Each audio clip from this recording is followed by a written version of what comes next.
ছাত্র জনতার রক্ত আর হাজারো প্রাণের বিনিময়ে বাংলাদেশে দীর্ঘ প্রায় ১৬ বছরের স্বৈরাচার শাসনের অবসানের ১ মাস পূর্ণ হল। গত ৫ আগস্ট গণ অভ্যুত্থানে শেখ হাসিনা প্রধানমন্ত্রীর পদ থেকে পদত্যাগ করে পালিয়ে ভারত চলে যান। এবার সাবেক প্রধানমন্ত্রী শেখ হাসিনা ও ভারতকে এক হাত নিয়েছেন প্রধান উপদেষ্টা ডক্টর মোহাম্মদ ইউনূস। বৃহস্পতিবার ঢাকায় নিজের সরকারি বাসভবনে ভারতীয় সংবাদ সংস্থা পিটিআইকে সাক্ষাৎকার দেন ডক্টর ইউনূস। তিনি ইঙ্গিত দিয়েছেন, হাসিনাকে ফেরত পাঠানোর বিষয়ে বাংলাদেশ অনুরোধ না করা পর্যন্ত ভারত যদি হাসিনাকে নিজের দেশে রাখতে যায় তাহলে তাকে আরও মন্তব্য করা থেকে বিরত থাকতে হবে।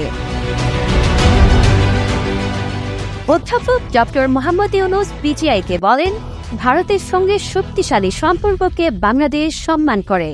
এই কারণে হাসিনা ব্যতীত বাংলাদেশের সবাই ইসলামবাদী এবং শেখ হাসিনা ছাড়া দেশ আফগানিস্তানে পরিণত হবে। নয়াদিল্লিকে এই ধারণা থেকে বের হতে হবে। ডক্টর ইউনূস বলেন, ভারতে শেখ হাসিনা অবস্থান করায় কেউ স্বাচ্ছন্দ্য বোধ করছে না। বিচার করার জন্য বাংলাদেশ তাকে ফেরত আনতে চায়। তিনি ভারতে রয়েছেন এবং সেখান থেকেই মাঝে মাঝে বক্তব্য দিয়ে সমস্যা তৈরি করছেন। তিনি চুপ থাকলে মানুষ তাকে ভুলে যেত, কিন্তু তিনি ভারতে বসে কথা বলছেন এবং দিক নির্দেশনা দিচ্ছেন। এটা কারও পছন্দ নয় বলে জানান ডক্টর ইউনূস। অন্তর্বর্তী সরকারের প্রধান উপদেষ্টা মূলত গত ১৩ আগস্ট হাসিনার দেওয়া বিবৃতির কথা বোঝাতে চেয়েছেন।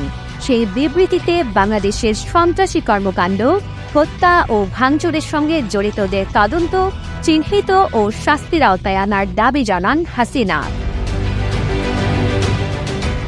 ডক্টর ইউনূস বলেন, বাংলাদেশ তাকে ফেরত আনবে, কারণ এটাই জনগণের চাওয়া।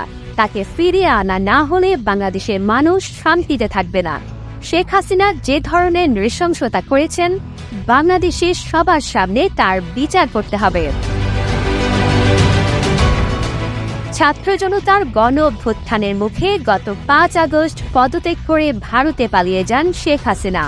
তারপর থেকেই তিনি সেখানে অবস্থান করছেন। প্রাথমিকভাবে তিনি অল্প সময়ের জন্য ভারতে থাকবেন বলে আশা করা হলেও এখন শোনা যাচ্ছে তার যুক্তরাজ্য, যুক্তরাষ্ট্র ও সংযুক্ত আরব আমিরাতে আশ্রয় নেওয়ার প্রচেষ্টা এখনও পর্যন্ত সফল হয়নি। ভারতে হাসিনার অব্যাহত উপস্থিতি অন্তর্বর্তী সরকারের সঙ্গে একটি শক্তিশালী সম্পর্ক গড়ে তোলার ক্ষেত্রে দিল্লির জন্য চ্যালেঞ্জ তৈরি করেছে।